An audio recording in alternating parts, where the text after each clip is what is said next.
Excelente el día. Hoy vamos a tratar un tema de sistema endocrino que corresponde al metabolismo del calcio, donde se van a ver involucradas diferentes hormonas, como van a ser la paratormona, la calcitonina y la vitamina D. Primero, debemos de mencionar que el calcio va a ser un elemento que es necesario para la realización de múltiples funciones a nivel del organismo. Es un ion que se maneja dentro de rangos fisiológicos estrechos, es decir, el cuerpo es capaz de poder detectar cantidades mínimas, ya sea hacia arriba o hacia abajo, que van a desencadenar toda esta cascada desde el punto de vista endocrino para mantener una regulación en su concentración. Va a tener diferentes funciones, tanto a nivel intracelular como a nivel extracelular. Esto va a ser importante porque el calcio va a ser un elemento que se encuentra de manera importante en todas las células. Hablamos de un componente óseo, hablamos de un componente muscular, hablamos en diferentes órganos como el hígado, el riñón, a nivel del sistema tegumentario. Tiene funciones también muy importantes en sistema nervioso, sistema endocrino, a nivel de componente gastrointestinal y por supuesto a nivel de funciones hematológicas. Tiene, por un lado, desde el punto de vista extracelular, que corresponde al 1% del total del calcio, aproximadamente a unos 900 miligramos. Es una cantidad muy pequeñita, pero que determina muchas funciones. Entonces, a nivel extracelular, específicamente afuera de la célula, va a permitir llevar a cabo funciones como el acoplamiento de excitación-contracción, por ejemplo, en el músculo estriado esquelético y en el músculo estriado cardíaco. También es muy importante, por ejemplo, en sistema nervioso, para la transmisión sináptica y otras funciones del mismo. A nivel de la sangre, por supuesto que es muy importante porque genera o permite la agregación plaquetaria, así como la coagulación, y en otras estructuras va a permitir la secreción de hormonas y otros reguladores. El calcio, a nivel intracelular, ¿sí?, ya dentro propiamente de la célula, es 10,000 veces más bajo que la concentración en la parte extracelular. Estamos hablando ya en cuanto a su funcionamiento. El calcio va a actuar también como un segundo mensajero, sobre todo para favorecer la mitosis, la contractilidad muscular, la motilidad celular, ¿sí?, el tráfico que sucede de sustancias a nivel de la membrana y por supuesto valorar la secreción o permitir la secreción de otras sustancias como pueden ser neurotransmisores, como pueden ser hormonas. Es muy importante mencionar que el calcio se va a encontrar en diferentes formas dentro del cuerpo y vamos a ver que del 100% que tenemos del calcio, sobre todo de que está circulando en sangre, el 40% se va a encontrar unido a la albúmina, un 10% se va a encontrar unido a través de complejos como el fosfato cálcico y el 50% va a ser un elemento ionizado que va a ser capaz de poder interactuar con otras sustancias. Y justamente este 50% o este calcio ionizado es el que va a dar la funcionalidad justamente a este elemento que es el calcio. Bien, y por supuesto que la función del calcio ionizado, vamos a enfocarnos un poquito más a la cuestión del calcio ionizado, ¿sí?, desempeña un papel regulador y aquí es donde van a incidir justamente sobre la concentración del calcio ionizado las diferentes hormonas que van a interactuar para permitir o mantener esa regulación en cuanto a su concentración. Vamos a hablar de la paratormona, ahorita vamos a mencionarla, de la vitamina D y de la calcitonina. De manera general, podemos decir que tenemos un movimiento constante del calcio. Hablamos de que hay ganancias y hay pérdidas de calcio. Estas ganancias y pérdidas, más o menos, aproximadamente equivalen a 10,500 miligramos, que van a encontrarse distribuidas de diferente manera. Por un lado, vamos a ver que en cuanto a las salidas, o lo que se está perdiendo, aparentemente, 10,000 miligramos van a ser a través del filtrado glomerular. Hay una función muy importante a nivel del riñón que está permitiendo la filtración de dicho elemento. Y hay 500 miligramos que se llevan a cabo justamente por la resorción de hueso, como puede ser una función osteoclástica. Y en cuanto a la forma en cómo ganamos calcio, vamos a ver que solamente 200 miligramos se obtienen directamente de la dieta, aproximadamente. 9.800 miligramos son regresados a la sangre por el riñón y 500 miligramos vuelven a ser depositados a nivel del hueso. Es decir, se genera un cambio o un recambio constante de este elemento, tratando de mantener siempre su concentración. El gradiente de calcio a través de la membrana se va a llevar a cabo por diferentes mecanismos. Esto es sobre todo para el movimiento a nivel celular, como van a ser las bombas de calcio dependientes de ATP, y también se puede generar almacenamiento justamente de este elemento en sitios intracelulares tales como puede ser el componente microsomal, el mitocondrial y el aparato de Golgi. Y hay elementos que van a favorecer el movimiento también del calcio, como va a ser el trifosfato de inositol o el IP3. Vamos a ver entonces las diferentes hormonas que van a participar directamente justamente en el movimiento del calcio, de la paratormona, la vitamina D y la calcitonina. Dentro de los factores que van a modificar justamente esta concentración de calcio y que van a permitir que se active la cascada desde el punto de vista endocrino para mantener o regular esas funciones, ¿sí? Son justamente estas tres hormonas que van a estar participando o que van a tener un papel determinante justamente en esta función. La paratormona, por un lado, vamos a ver que se encarga, va a ser secretada por lo que son las glándulas paratiroides, que son glándulas que se encuentran prácticamente al lado, muy juntas sobre la glándula tiroides. Entonces tenemos a la paratormona que se forma en estas pequeñas glándulas, son 4 glándulas, o puede haber una variante hasta de 5 glándulas, pueden encontrarse justamente cercanas a la tiroides, o algunas, dependiendo del componente embriológico, pueden incluso estar hasta embebidas o dentro de la glándula tiroides, o algunas se pueden desplazar ligeramente hacia abajo, también siguiendo el trayecto de la tiroides. Entonces, las glándulas paratiroideas son las responsables de formar a la paratormona. La calcitonina se va a formar en las células parafoliculares, pero de la glándula tiroides. Recordamos en el metabolismo de las hormonas tiroideas que tenemos los folículos donde se forman justamente las hormonas tiroideas. Por fuera tenemos esas pequeñas células que son las células parafoliculares o células C que van a estar formando justamente la calcitonina. Y de manera independiente vamos a tener otra hormona que también va a permitir ayudar precisamente a la paratormona para poder regular los niveles de calcio hacia la alza, como va a ser la vitamina D, que también vamos a ver en su momento.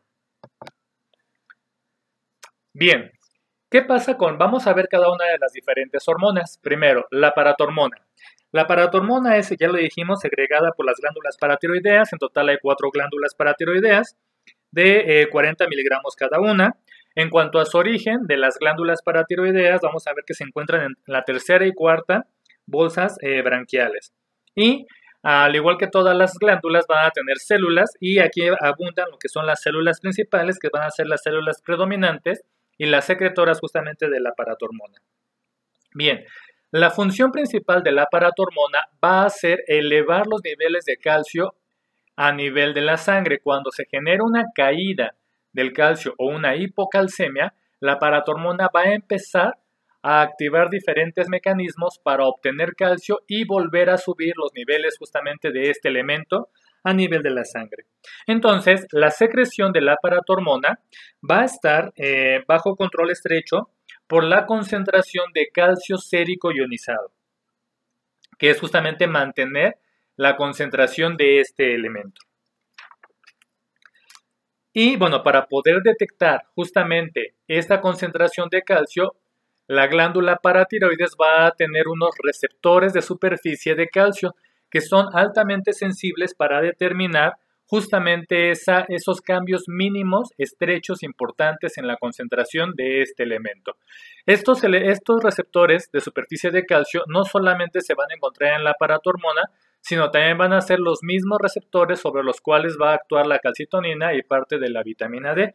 Es una característica que van compartiendo parte de este receptor, que es un receptor de 7 dominios transmembrana. ¿Sí? Bien, la acción es que una vez que aumenta la concentración del calcio sérico, ionizado disminuye la concentración de paratormona, pero si disminuye la concentración de calcio sérico ionizado, entonces la paratormona empieza a elevarse. Es decir, existe una relación muy estrecha entre la concentración de calcio y la secreción de paratormona, una relación inversa. Y por supuesto que va a actuar a través de diferentes, como es un receptor de superficie, requiere de segundos mensajeros, como van a ser el trifosfato de inositol y el diacilglicerol, que son importantes para permitir justamente la acción de la paratormona. Por un lado, el trifosfato de inositol se caracteriza porque permite que el retículo endoplásmico libere el calcio que se encuentra almacenado. Recordamos que también el retículo endoplásmico es un sitio de almacén muy importante del calcio intracelular. Y el diacilglicerol, por otro lado, se encarga de activar la proteína sinasa sensible al calcio, también para poder permitir una mayor captación de este. ¿Sí? Cuando se genera ya un aumento en la concentración de calcio, existe una retroacción negativa donde la paratormona ya no puede ser liberada porque se bloquea la fusión de los gránulos de almacenamiento, la membrana celular, y por lo tanto la paratormona ya no puede ser liberada. Entonces hay una relación muy importante porque el calcio es el elemento que va a permitir la liberación y la síntesis justamente de esta paratormona. Además del calcio existen otros reguladores de paratormona, como pueden ser el magnesio. La hipermagnesemia o la elevación de magnesio también disminuye la concentración de paratormona, o la disminución de magnesio genera un aumento de la paratormona. Entonces, calcio y magnesio generan un efecto similar sobre la paratormona. También tenemos una acción por medio de las catecolaminas, sobre todo por receptores beta 2, que también generan un aumento en la elevación de la paratormona. En el caso de las catecolaminas, por ejemplo, se pueden elevar secundarias a un tumor que se llama feocromocitoma de las glándulas suprarrenales. El calcio no solamente va a estar regulando la liberación de paratormona, sino que también tiene una acción muy importante sobre su síntesis, como lo mencionábamos previamente. Entonces, para que haya paratormona, para que se pueda formar paratormona y para que se pueda liberar o se pueda secretar dicha hormona por las glándulas paratiroides, se necesita obligatoriamente de una caída del calcio. La hipocalcemia va a ser un factor desencadenante para la liberación de paratormona. La paratormona también es importante porque el gen en donde se encuentra la información de su formación y secreción es en el cromosoma número 11, tiene una vida media de 2 a 4 minutos y tiene una depuración intacta a nivel del hígado y el riñón. Dentro de sus efectos biológicos, tiene varios. El principal va a ser, por supuesto, regular la concentración del calcio iónico sérico, y lo va a hacer principalmente mediante 3 órganos blancos, que van a ser el hueso, la mucosa intestinal y los riñones, para mantener o para lograr atrapar calcio para evitar que se genere una hipocalcemia. Y tiene una acción indirecta a través de la vitamina D, que también va a tener efectos sobre estos órganos, pero la vitamina D va a ser como un coadyuvante para ayudar a la paratormona a elevar los niveles de calcio. Bien, la paratormona lo que va a hacer entonces es el aumentar el flujo de calcio hacia el líquido extracelular y con ello evitar justamente la hipocalcemia, que el calcio disminuye. Entonces, repito, a caída de calcio ante una hipocalcemia se empieza a incrementar la concentración de paratormona. Al elevarse o al presentarse un nivel o una concentración más alta del calcio por arriba del valor normal, la paratormona tiende a disminuir para justamente evitar complicaciones por exceso de calcio. Bien, y evitar justamente trastornos como pueden ser la tetanía y la muerte. En el caso de los riñones, vamos a ver que tiene una acción directa sobre la resorción tubular. Esto quiere decir que la paratormona va a incidir directamente sobre una porción del riñón que va a ser la nefrona. Recordamos que la nefrona está conformada por un glomérulo donde se lleva a cabo la filtración, una serie de tubos, que es el túbulo contorneado proximal, enlaza de Henle con sus diferentes porciones, descendente y ascendente, el túbulo contorneado distal y el túbulo colector. Bueno, vamos a ver que a nivel del túbulo contorneado proximal se genera una reabsorción de sodio y calcio, sin ningún problema. Se continúa con la depuración o con ese filtrado glomerular, y la paratormona va a tener una acción más importante sobre el túbulo contorneado distal regulando el metabolismo del calcio en proporción con el fosfato. Y va a generar entonces el aparato hormona un aumento muy notorio en la resorción de calcio y va a hacer que la aparatormona a nivel del túbulo contorneado distal empiece a reabsorberse mucho más calcio y se va a empezar a eliminar como contraparte el fosfato. Es como hacer un trueque entre calcio y fosfato. Se inhibe la resorción de fosfato. Y es importante porque entonces vemos otro elemento que también participa o que tiene una acción indirecta sobre el metabolismo del calcio, que es justamente el fosfato. Ya hablábamos sobre el magnesio, ya hablamos sobre el fosfato, ya hablamos sobre el elemento sodio. Entonces, cada uno de ellos va a tener diferente participación en diferentes zonas del cuerpo para poder mantener justamente estas concentraciones de calcio sérico normal. Bien, entonces, ante un hiperparatiroidismo, como lo vamos a ver más adelante, hay una disminución de fosfato. Los receptores de la aparatormona, como ya mencionábamos, que hay receptores, para justamente esta hormona, parecidos a los receptores de superficie de calcio, los receptores de aparatormona se encuentran relacionados también a la familia de otras hormonas como van a ser la secretina, el péptido intestinal vasoactivo, la hormona adenocorticotrópica y la calcitonina. Quiere decir que son diferentes hormonas que pueden actuar también sobre un receptor transmembrana de 7 dominios. Y también es importante mencionar que la aparatormona como tal se va a encontrar incrementada o va a haber una secreción abundante ante la presencia de tumores malignos. De hecho, ante una hipercalcemia secundaria a un hiperparatiroidismo o un exceso de hormonas paratormona, uno de los diagnósticos diferenciales es justamente asociado a enfermedades neoplásicas o a cáncer. Es un dato muy importante. Entonces, ante tumores malignos puede haber una hipercalcemia grave o severa. Esto es un dato a considerar. La aparatormona puede ser un marcador indirecto muy importante para trastornos oncológicos. Bien, vamos a hablar ahora de la calcitonina. La calcitonina tiene como tal una función contraria a la aparatormona. Es decir, la calcitonina va a ayudar a disminuir la resorción ósea mediada por los osteoclastos. Esto es, la aparatormona, cuando se detecta que hay una caída del calcio, la aparatormona va a empezar a estimular a los osteoclastos, que recordamos que el hueso es uno de los almacenes más importantes también de calcio. Entonces, la aparatormona lo que va a hacer es actuar sobre los osteoclastos para aumentar la resorción y obtener el calcio del hueso y poder elevar los niveles de calcio justamente en la sangre. Claro, primero buscando obtenerlo a través de la dieta por la mucosa intestinal o la filtración glomerular. Pero si a pesar de tener ya una reabsorción importante en los riñones, en el túbulo contorneado distal, o que se genere un incremento en la absorción de calcio por el intestino, y aún así los niveles de calcio no logran subirse, entonces la aparatormona va a tener una acción directa sobre el hueso, sobre los osteoclastos, para permitir obtener ese elemento que hace falta. Eso es lo que hace la aparatormona. La calcitonina lo que hace es disminuye la función de los osteoclastos y por lo tanto evita que se genere más resorción, que se genere una elevación. Y lo que va a hacer la calcitonina es, por otro lado, que es secretada por las células C parafoliculares de la tiroides, ¿sí?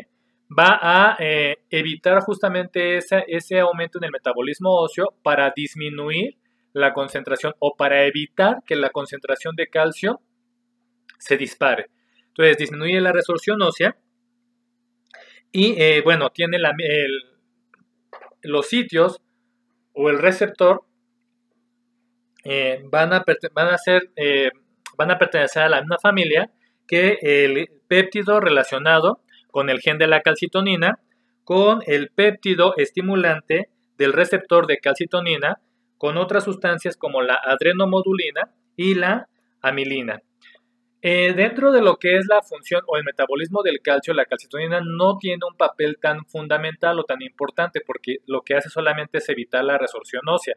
Pero por supuesto que puede ayudar de una u otra manera a la fijación del calcio a nivel del hueso. Uno de los efectos más importantes que se ve de la calcitonina es a nivel del sistema nervioso central, donde tiene un efecto vasodilatador muy potente. Sí, entonces, prácticamente la calcitonina, aunque participe en el metabolismo del calcio, también tiene otras funciones como puede ser permitir un flujo sanguíneo constante a nivel del sistema nervioso central.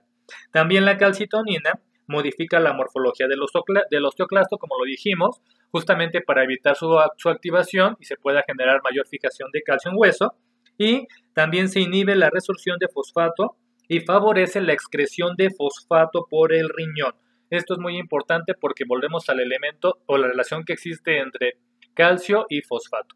De manera importante, la hipocalcemia o la baja de calcio va a hacer que se incremente la secreción de paratormona para atrapar mayor cantidad de calcio, regresar a la circulación y eliminar o disminuir la reabsorción de fosfato. Entonces, se absorbe calcio, se elimina fosfato y la calcitonina lo que hace es no elimina el calcio, sino que lo que hace es aumenta, ¿sí?, la excreción del fosfato. Entonces, nuevamente la paratormona y la calcitonina tienen una acción importante sobre el túbulo contorneado distal y estamos hablando de una función muy importante a nivel del riñón.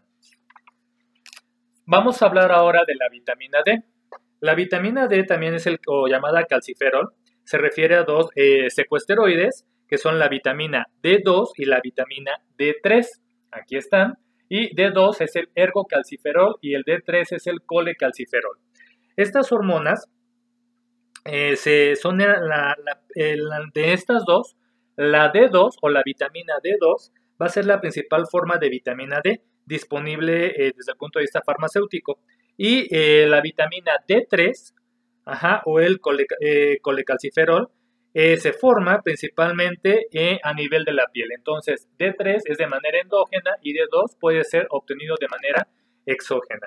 Ambas, para poder producirse, requieren obligatoriamente de la fotólisis, es decir, la intervención de los rayos ultravioleta que inciden directamente sobre la piel, ubicados sobre todo y este efecto se va a llevar más en la epidermis, en las capas más profundas justamente de la epidermis, como son el estrato espinoso y el basal, donde se lleva a cabo de manera más importante la formación justamente de vitamina D. Para poder activarse, la vitamina D, una vez que se sintetiza a nivel de la piel o que se absorbe en el intestino para poder activarse, tiene que hacerlo a nivel del hígado, y que es el principal órgano que va a generar la actividad biológica de la vitamina D, además de los riñones.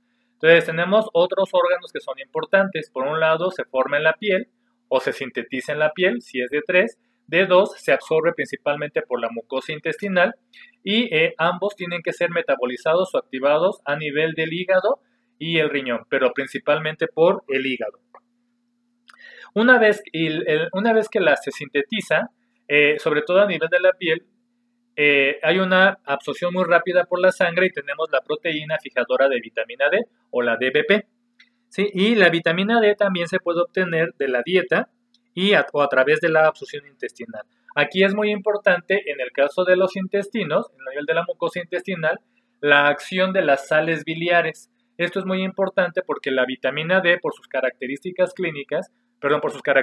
físicas, es una proteína de naturaleza liposoluble. Entonces necesita obligatoriamente de las sales biliares o de la bilis para poder ser absorbidas. Recordamos que solamente hay 4 vitaminas que son liposolubles, lo que es la vitamina A, la vitamina D, la vitamina E y la vitamina K. Entonces, ante alguna alteración de las sales biliares, un síndrome de mala absorción intestinal, una mala síntesis o liberación de bilis, se puede generar una mala absorción de vitamina D y de las otras vitaminas que pueden dar cuadros clínicos variados. Y ante el exceso una vez que se absorbe por las sales biliares, entra a intestino delgado y viaja a través de la linfa para realizar su recorrido por todo el organismo. Cuando tenemos un exceso de vitamina D, vamos a ver que se almacena en el tejido adiposo y en el músculo. No se pierde, sino que la estamos almacenando. Esto es muy importante porque la vitamina D depende mucho de la exposición al sol. Entonces, si no tenemos una adecuada exposición a la radiación ultravioleta, y eso sobre todo por factores como la prevalencia del cáncer a nivel de piel, por las quemaduras, etcétera, entonces, o igual por zonas geográficas donde no hay tanta incidencia de la luz solar, o donde la gente se expone menos a la luz solar, debe de quedar una pequeña reserva o una gran reserva que va a ser, ya lo mencionábamos, a nivel del tejido adiposo y del músculo. Y bueno, una vez que ya está la vitamina D, el riñón va a persistir como la principal fuente de la vitamina D. También la paratormona y el factor de crecimiento similar a la insulina tipo 1, que es el metabolito activo de la hormona de crecimiento, también estimula la producción de vitamina D. Sí, entonces, cuando tenemos una disminución del calcio, la paratormona va a, por un lado, a favorecer la reabsorción, ¿sí?, del calcio en el riñón y en la mucosa intestinal por acción de la vitamina D. La paratormona necesita la vitamina D para permitir que se absorba el calcio por un lado del riñón y también del intestino. Y de otra forma, si no se logra esto por acción de la vitamina D, la paratormona tiene que incidir directamente sobre los osteoclastos para favorecer la resorción ósea e incrementar los niveles de calcio. También vamos a ver que existe una acción del calcio sobre los macrófagos y los queratinocitos, ¿sí? Ya lo mencionábamos también, ¿no? Los receptores para esas hormonas son muy similares a otras hormonas. Hablando justamente de la paratormona, tiene una acción o receptores similares a la secretina, péptido intestinal vasoactivo, la hormona adrenocorticotrópica y la calcitonina.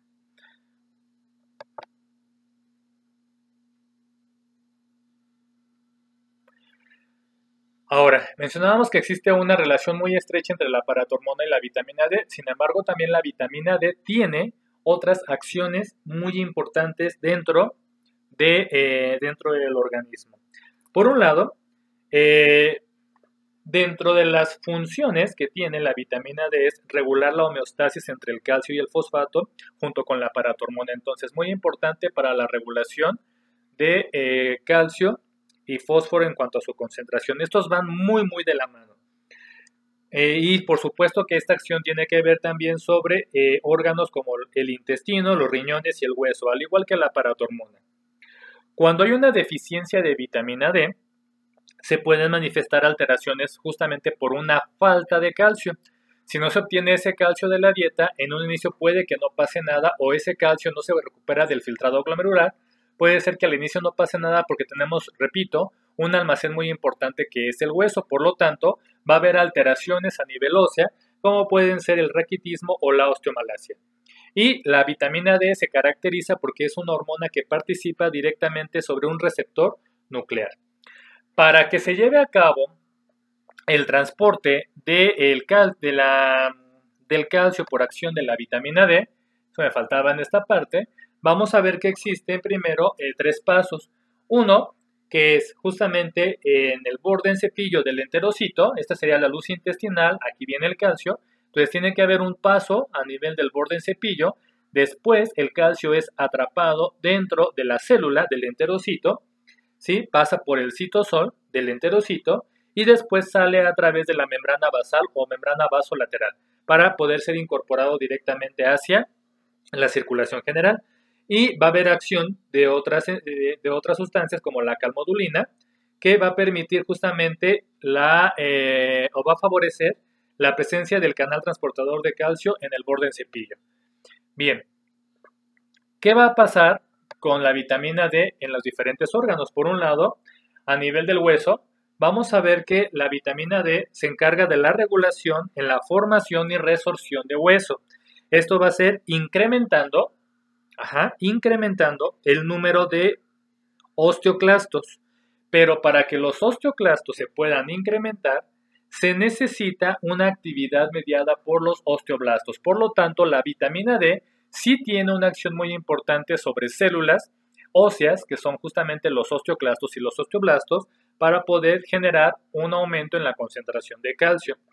La disminución de la vitamina D como tal no disminuye la resorción ósea, porque ya para eso está justamente una acción por otra hormona, que es la calcitonina, que disminuye la resorción ósea, o la paratormona, que es la que incrementa directamente la resorción ósea. Entonces, lo que hace la vitamina D cuando disminuye no tiene un efecto real sobre la resorción ósea.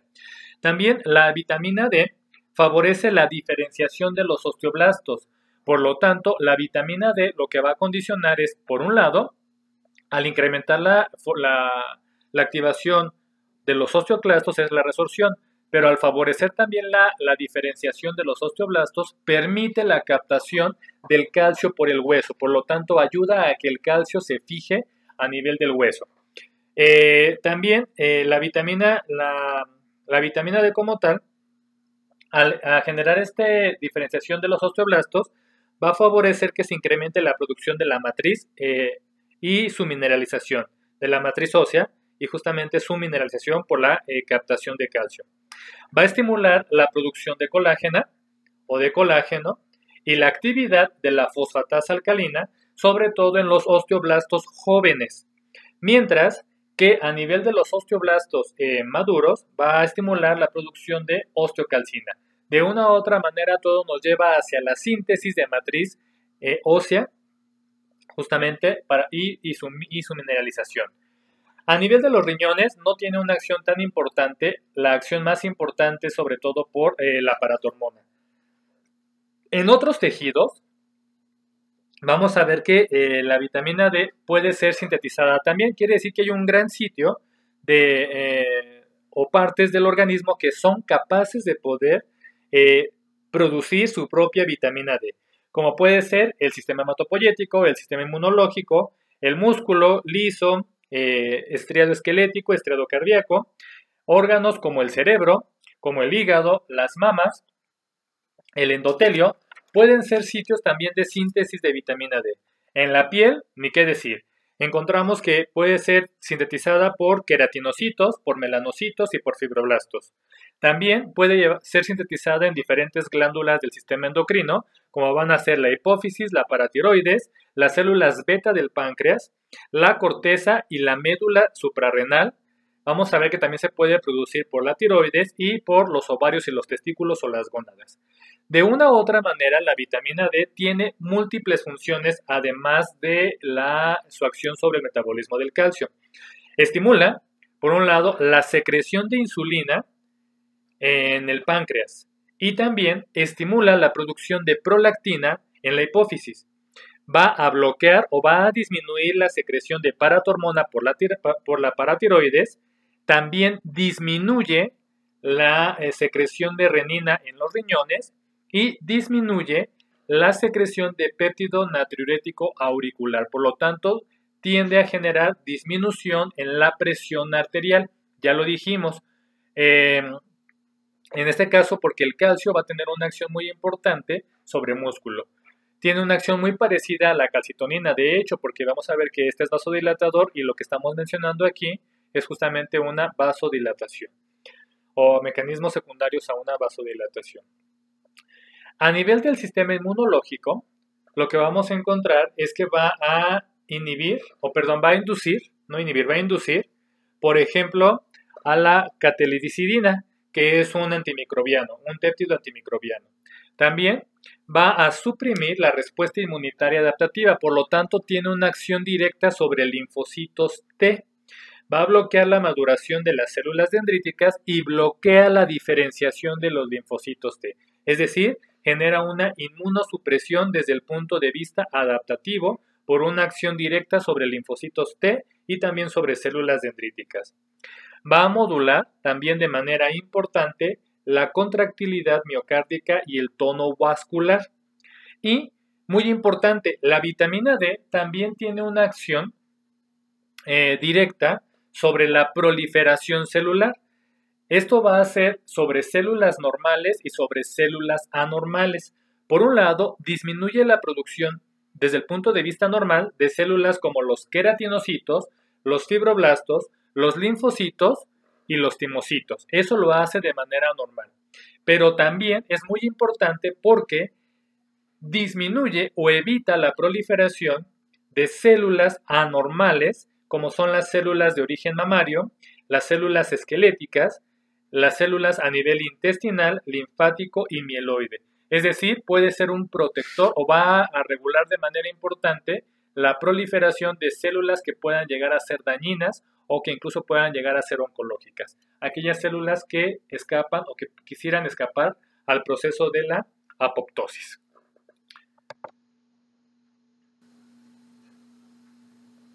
Bien, ahora, dentro de la homeostasis mineral, vamos a ver que justamente esta función que tiene el calcio, ¿sí? Y con la acción de las diferentes hormonas, por supuesto que es muy importante para mantener muchos de los procesos enzimáticos o muchas de las funciones propias celulares. Entonces, cuando tenemos una caída, que va a ser el factor principal, cuando hay un problema en la baja ante una hipocalcemia, cuando hay una disminución en la concentración de calcio sérico ionizado, lo que vamos a encontrar primero va a ser un aumento en la paratormona de manera transitoria. La paratormona, a su vez, va a aumentar la liberación de calcio y fosfato en parte en el hueso, ¿sí? Hacia la sangre, y de forma secundaria se va a generar una disminución de la eliminación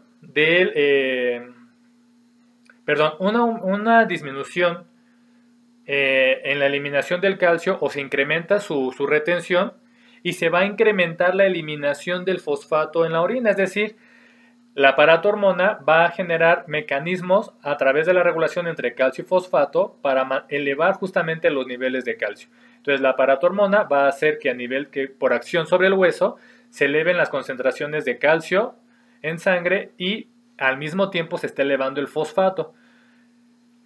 Y en el riñón lo que va a suceder es que el calcio se eleva, ya no se pierde por el riñón, y lo único que está haciendo el riñón es tirar el fosfato, ¿sí? Entonces, repito, la paratormona a nivel del hueso aumenta la liberación de calcio y fosfato en sangre, pero al mismo tiempo disminuye que el calcio se pierda en la orina y que el fosfato sí se pierda a nivel de la orina.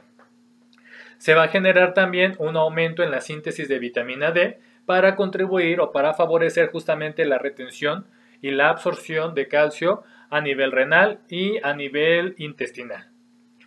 Bien, eso es lo que sucede de manera normal. Ahora, vamos a ver qué pasa ante los diferentes trastornos del calcio.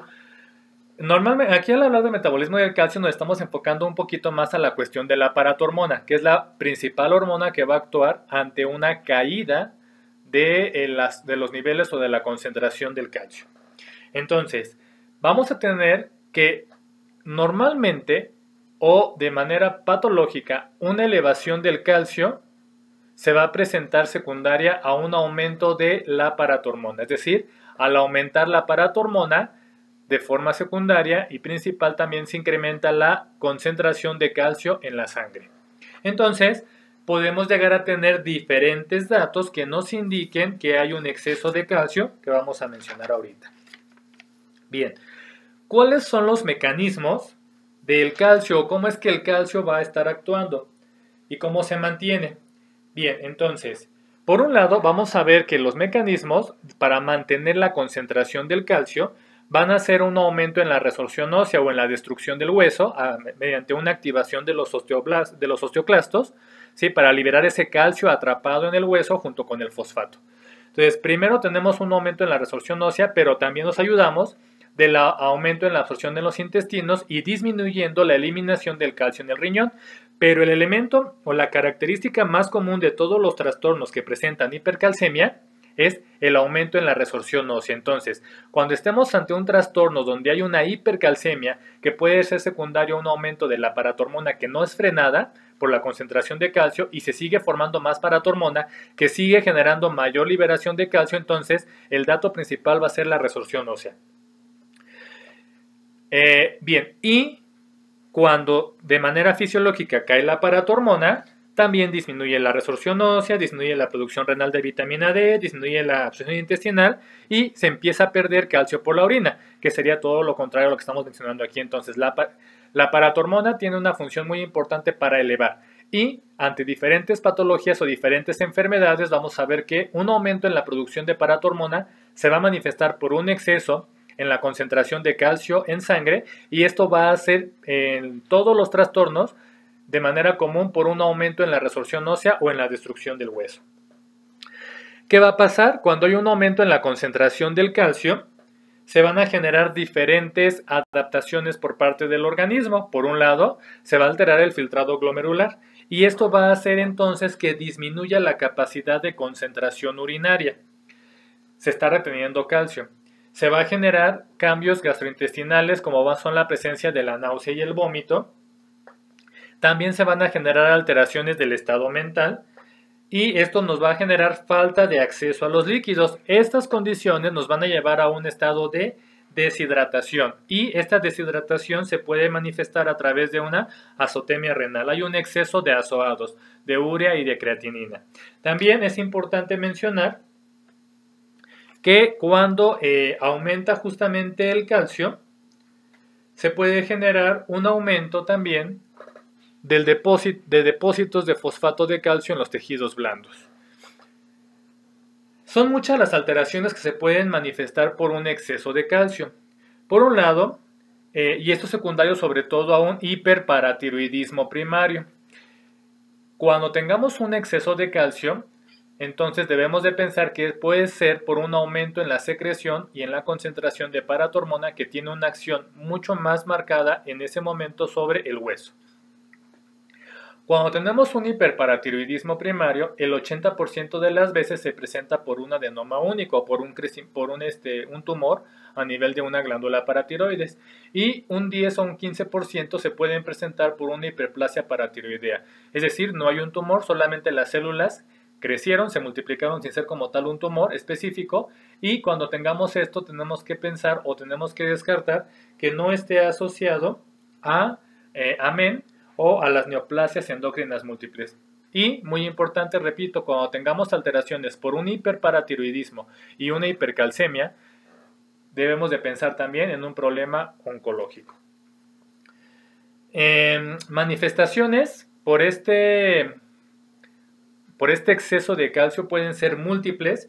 Hablamos desde un problema renal, por ejemplo, a nivel del riñón, tenemos la presencia de cálculos renales, de nefrocalcinosis, se van a generar justamente por este cambio del filtrado glomerular, poliuria, polidipsia, va a haber una uremia, lo que mencionábamos ahorita.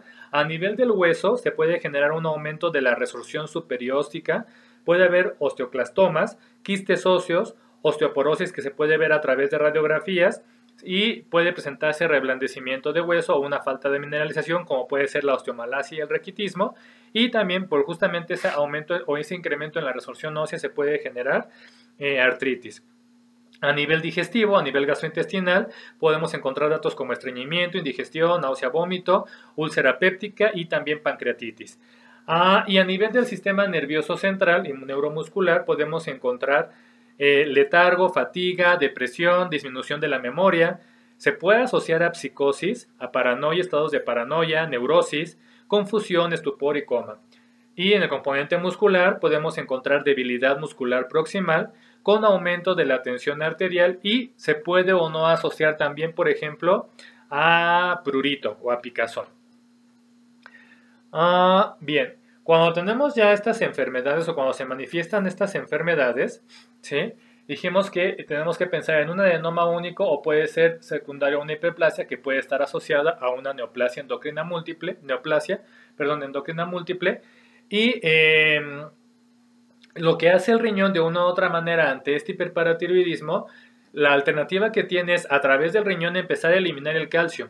Tiene que empezar a eliminar el calcio de manera importante. Si hay un exceso de calcio, a través de la filtración glomerular es como se debe de eliminar. El problema es que al haber un exceso de calcio se empieza a saturar el sistema de las nefronas, se empiezan a generar depósitos que pueden llevar justamente a la formación de litos, que más adelante nos pueden llevar también a una falla renal justamente por estos litos formados de calcio. Entonces ya lo decíamos, hay un depósito de fosfato de calcio en tejidos blandos y otras sales a nivel del hueso también. Cuando hay un aumento entonces de calcio debemos de pensar que es un hiperparatiroidismo primario. Y cuando ya lo repito, cuando está en la hiperplasia paratiroidea puede ser por diferentes síndromes como el MEN1 que asocia lo que son tumores paratiroideos, pancreáticos e hipofisiarios. También puede estar asociado, por ejemplo, a síndromes neoplásicos o a neoplasias endócrinas múltiples tipo 2. Se puede presentar también en trastornos como el hiperparatiroidismo tumor mandibular y también se puede presentar en el hiperparatiroidismo familiar aislado. Hoy en día ya se hace un diagnóstico más temprano, por lo cual las manifestaciones pueden llegar a ser menos evidentes o más sutiles. Dentro de las manifestaciones del hiperparatiroidismo primario podemos encontrar la enfermedad ósea hiperparatiroidea.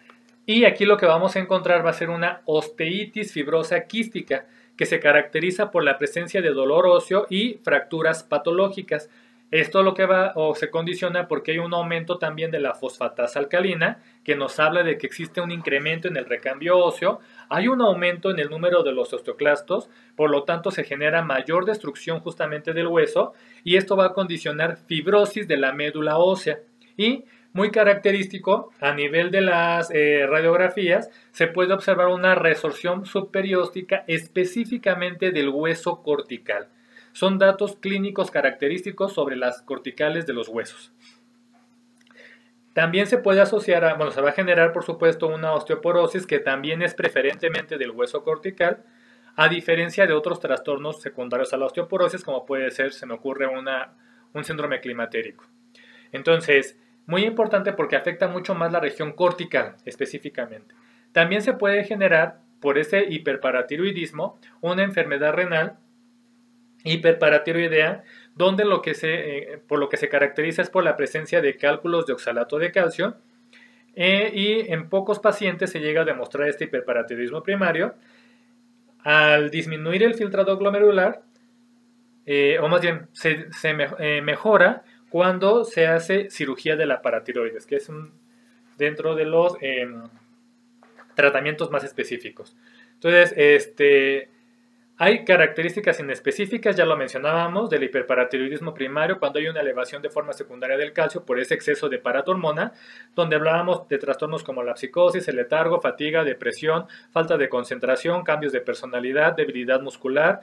Hay muy importante la condrocalcinosis o la calcificación de los cartílagos de manera temprana. Puede presentarse también, aunque no de manera frecuente, ataques de pseudogota. Y el diagnóstico, muy importante, se hace a través de la concentración de calcio total en sangre y también en la concentración de paratormona, donde lo que vamos a encontrar es elevación de ambas, y el tratamiento definitivo va a ser la paratiroidectomía para poder resolver bien este trastorno. Y podemos encontrar otras variantes del hiperparatiroidismo, como son la hipercalcemia hipocalciúrica benigna. En este caso, como el nombre lo dice, hay un aumento de calcio en sangre con una disminución del calcio en la orina, pero es de origen benigno. Es un componente autosómico dominante, es asintomático, se detecta a veces como un hallazgo. Se pueden encontrar elevaciones de calcio leve en sangre, disminución de fosfato y disminución de magnesio. Y bueno, el dato ya lo dijimos, es una hipocalciuria, hay falta de calcio a nivel de la orina. Como tal, no se requiere ningún tratamiento. También puede estar asociado a enfermedades malignas, ya lo dijimos, como pueden ser las neoplasias endocrinas múltiples, y también puede ser asociada a secundaria a otras cuestiones, como se manejaba antes en la terapia con litio. Y bueno, eso sería como la parte más importante de la hipercalcemia. También, por supuesto, no olvidar que hay una hipercalcemia que está relacionada con enfermedades malignas, ¿sí? Que es la segunda forma más común de hipercalcemia. Entonces, primero pensamos, ante un exceso de calcio, pensamos en un hiperparatiroidismo primario, que puede ser por esto, y de forma secundaria, si no es por esto, hay que pensar en una enfermedad maligna. Es un dato característico de malignidad o de trastornos oncológicos. Ahora vamos a hablar sobre lo contrario, que es la hipocalcemia. ¿Sí? Entonces, la hipocalcemia nos habla de una falta, puede ser porque se está perdiendo demasiado calcio a través del riñón, porque no se está absorbiendo a nivel del intestino, o por una o por la falta de una resorción ósea secundaria a una falta de actividad de la paratormona. Entonces, hipocalcemia nos habla de una disminución en la concentración de paratormona y también de la vitamina D. Y en la hipocalcemia se considera más bien un fracaso en la respuesta adaptativa, ¿sí? Justamente por lo que mencionábamos ahorita, porque la paratormona y la vitamina D son elementos importantes para elevar la concentración de calcio. Entonces, tenemos factores protectores justamente para evitar que el calcio caiga o disminuya. Dentro de los datos clínicos que podemos presentar son sobre todo incremento de la excitabilidad neuromuscular, como la presencia de tetanía. Podemos encontrar también parestesias o crisis convulsivas. Y también, por supuesto, podemos encontrar el depósito de calcio en tejidos blandos. Entonces, quizá la manifestación principal va a ser la hiperexcitabilidad neuromuscular o la tetanía, ese espasmo continuo justamente de las fibras musculares. Y por supuesto que, puede haber diferentes datos, como puede ser el espasmo carpiano. Y ya la tetanía como tal va a ser un dato característico de la hipocalcemia grave. Ya cuando tenemos de verdad una disminución importante del calcio, ya tenemos datos de tetanía. Se pueden también dar algunos otros datos, como puede ser el defectos cardíacos como la prolongación del QT. A nivel oftalmológico podemos encontrar cataratas subcapsulares, a nivel dermatológico podemos encontrar resequedad y descamación con uñas frágiles. Dentro de las causas que pueden condicionar una hipocalcemia por un hipoparatiroidismo, encontramos los trastornos o las secundarias a cirugía, que es la causa más común o más frecuente. También podemos encontrar el componente autoinmune, un componente familiar y un componente idiopático. Lo que se encuentra de manera más frecuente en un hipoparatiroidismo es disminución del calcio sérico con un aumento del fosfato y una disminución, por supuesto, de la paratormona. Ya lo mencionábamos, el componente de cirugía es el más importante, sobre todo cirugías que tengan que ver con resección de tumores o de lesiones de tiroides, justamente por la cercanía. A veces es muy difícil determinar dónde están las paratiroides y dónde está la tiroides. Entonces, puede ser una causa de la cirugía, trastornos o cirugías, por ejemplo, por secundarias a un hipertiroidismo, por un adenoma o por cáncer de tiroides. También se pueden encontrar, por ejemplo, estados de pseudo-hipoparatiroidismo, que esto tiene que ver con un componente genético y la diferencia de como se puede encontrar es porque hay una falta de respuesta a la paratormona. Entonces aquí sí hay paratormona, pero el cuerpo o la célula no responde a ello. ¿Qué encontramos aquí? Disminución del calcio, disminución del fosfato, como sucede en el hipoparatiroidismo de manera convencional, pero aquí la concentración de hormona paratiroidea está mucho más elevada. La paratiroides sí está trabajando de manera importante, por eso se llama pseudo hipoparatiroidismo. También se puede encontrar, por ejemplo, una hipocalcemia no por paratormona, sino por deficiencia de vitamina D. Eso se puede deber por una exposición insuficiente a la luz solar, puede ser porque tengamos un estado de nutrición insuficiente, síndromes de mala absorción, ya lo dijimos, porque la vitamina D es una vitamina liposoluble, puede ser también por el consumo o la prescripción de algunos fármacos como la fenitoína o el fenobarbital. Y cuando hay una disminución de vitamina D se puede sospechar también por presencia de letargo, debilidad de los músculos proximales, dolor óseo, disminución del calcio y fosfatos séricos y disminución del calcio urinario. ¿Sí? Entonces hay disminución de todo. Aquí nos podemos dar cuenta que todo esto nos da disminución de calcio, pero hay variantes, por ejemplo, en el fosfato o en la paratormona. En el caso de un hipoparatiroidismo primario, podemos encontrar disminución de calcio, aumento de fosfato, disminución de paratormona. En un pseudo hipoparatiroidismo, disminución de calcio con aumento de fosfato, como sucede en el hipoparatiroidismo, pero con un aumento de la paratormona. Y acá, en la deficiencia de vitamina D, tenemos disminución de calcio y disminución de fosfato. No hay presencia de paratormona. Cuando tenemos alteraciones en el calcio a la baja, se pueden presentar manifestaciones como la osteoporosis. La osteoporosis es una enfermedad con masa ósea baja y alteración de la microestructura del hueso. Podemos encontrar alteraciones de la mineralización anormal del hueso y el cartílago, que van a ser dos, que es la osteomalacia y el raquitismo. Es la misma manifestación, pero a diferentes edades. En el caso del raquitismo, se presenta sobre todo en niños que se encuentran en crecimiento, y en el caso de la osteomalacia se presenta en adultos donde las placas epifisiarias ya están cerradas o el núcleo de crecimiento ya está calcificado. Tanto el raquitismo como la osteomalacia son una causa muy frecuente de deficiencia de vitamina D. Y bueno, esto ha sido todo por el momento. Esperamos que, como siempre, estas clases les sean de utilidad. Excelente día.